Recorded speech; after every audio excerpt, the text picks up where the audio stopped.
Hello everyone, welcome to chemistry with Hitu Sharda. तो आज हम एटॉमिक स्ट्रक्चर के बारे में पढ़ेंगे। Atomic structure earlier 19th and 20th century में हमें ये पता था कि जो भी एटम होता है ना, उसके फंडामेंटिकल पार्टिकल्स होते हैं जिनको हम इलेक्ट्रॉन, प्रोटॉन एंड न्यूट्रॉन्स कहते हैं। देन हमें रदरफोर्ड मॉडल इंट्रोड्यूस हुआ। उसमें हमें ये पता लगा कि एक एटम जो है वो कंसिस्ट करता है न्यूक्लियस, जो कि उसका सेंटर होता है, एटम के सेंटर में वो होता है।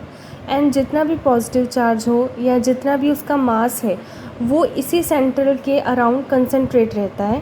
एंड इसके आसपास जो है वो इलेक्ट्रॉन्स रिवॉल्व करते हैं।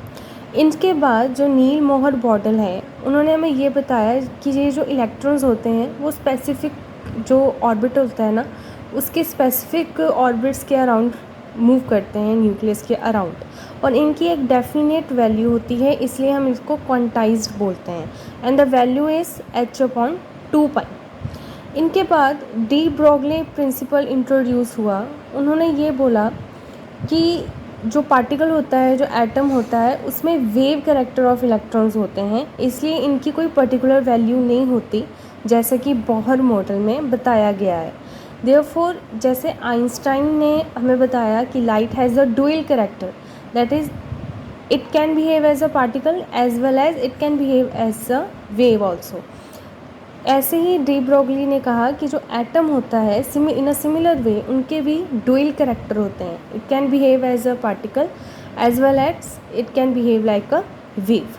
इसी कंसेप्ट के बेस में उन्होंने हमें बताया, introduce the concept of wave character of electron in addition to its a particle character.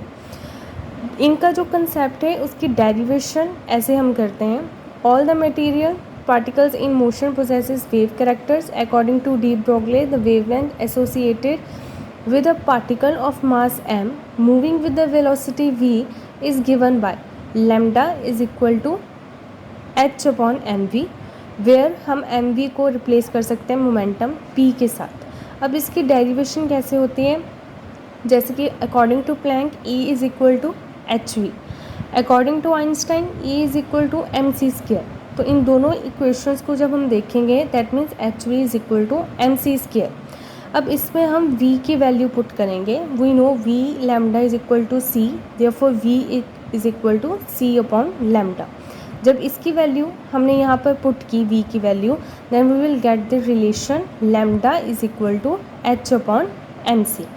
तो इससे हमें ये पता लगा कि जब इलेक्ट्रॉन हमने जब डिस्कवर किया था, तो एक्सपेरिमेंट से हमें पता लगा था it behaves like a particle. Bohr theory भी हमें यही बताती है कि इलेक्ट्रॉन जो है उसको हम ट्रीट करते हैं as a particle. However in 1924 जब लुइस डी ब्रोगली ने हमें सजेस्ट किया कि just as a light exhibit a wave and a particle property, similarly atoms also possess a dual character. I hope आपको ये वीडियो यूज़फुल लगी होगी। ऐसे यूज़फुल वीडियोज़ के लिए फॉलो माई चैनल।